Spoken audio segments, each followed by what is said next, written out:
Yang ke-19, bagaimana sikap kita terhadap mereka yang berdosa? Saya bacakan Galatia 6 ayat 1. Adalah sebuah tanda penting lainnya tentang keadaan kerohanian kita.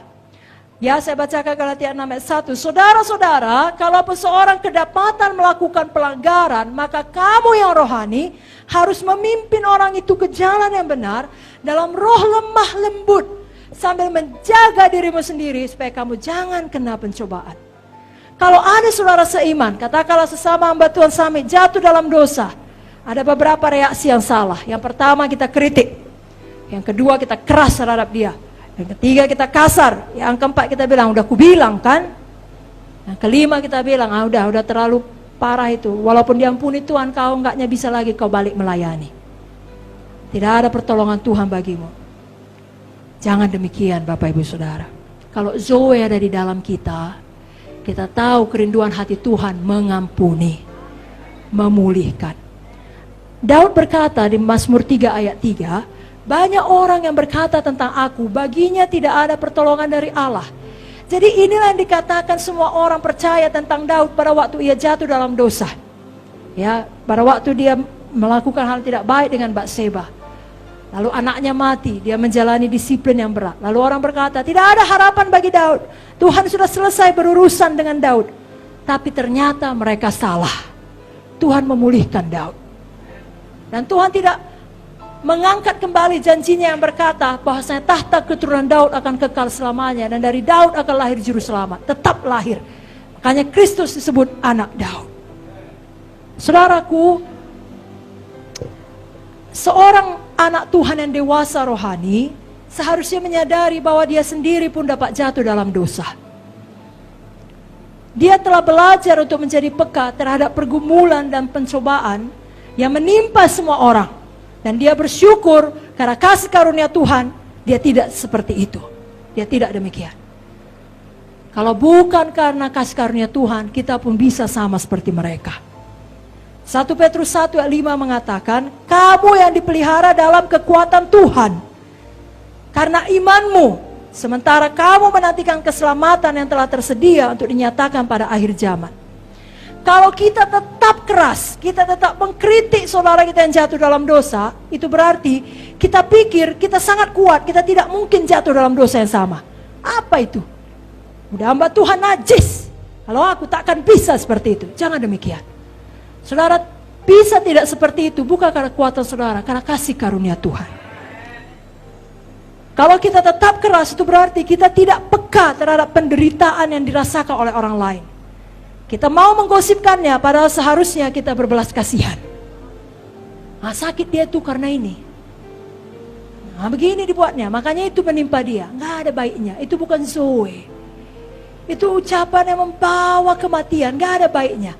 Berikanlah ucapan-ucapan yang membawa pemulihan.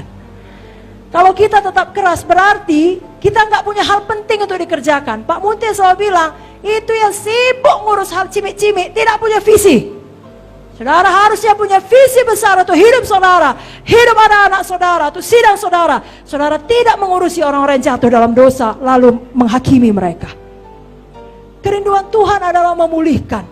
Bila kita termasuk orang yang cepat sekali menghakimi, kita perlu bertobat sungguh-sungguh. Itu bukan hatinya Tuhan.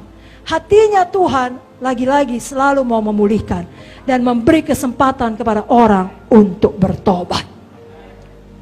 Saudaraku, mari kita jadi ya orang baik, bukan orang kejam terhadap orang yang jatuh dalam dosa.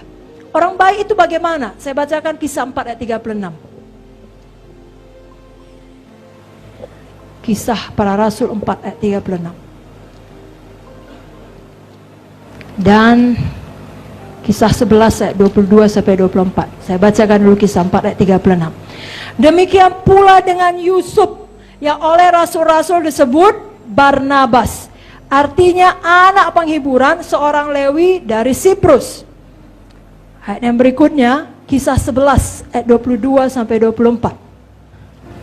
Maka sampailah kabar tentang mereka itu kepada jemaat di Yerusalem. Lalu jemaat itu mengutus Barnabas ke Antioquia. Setelah Barnabas datang dan melihat kasih karunia Allah, bersukacitalah ia. Ia menasihati mereka supaya mereka semua tetap setia kepada Tuhan. Karena Barnabas adalah orang baik, penuh dengan Roh Kudus dan iman. Sejumlah orang dibawa kepada Tuhan. Jadi nama sebenarnya tadi kita baca di dalam kisah 4, Yusuf.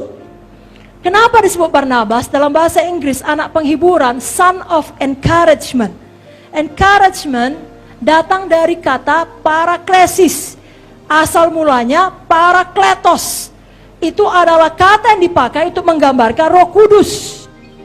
Makanya di ayat ini dikatakan orang baik, penuh Roh Kudus, penuh iman. Jadi kalau kita mau jadi orang baik terhadap orang-orang yang berdosa, kita penuh iman, dia bisa berubah. Ya, son of encouragement, penghiburan, selalu menghibur. Nama dia Yusufnya.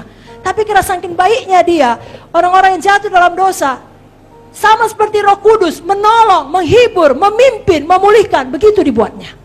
Lalu rasul-rasul bilang, gak cocok namamu Yusuf lagi. Barnabaslah namamu, anak penghiburan, son of encouragement. Seperti yang dilakukan oleh Roh Kudus. Kau penuh iman, kau orang baik. Haleluya.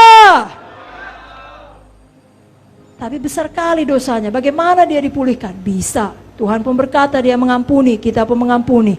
Bahkan 7 kali 70 kali. Amin, saudara.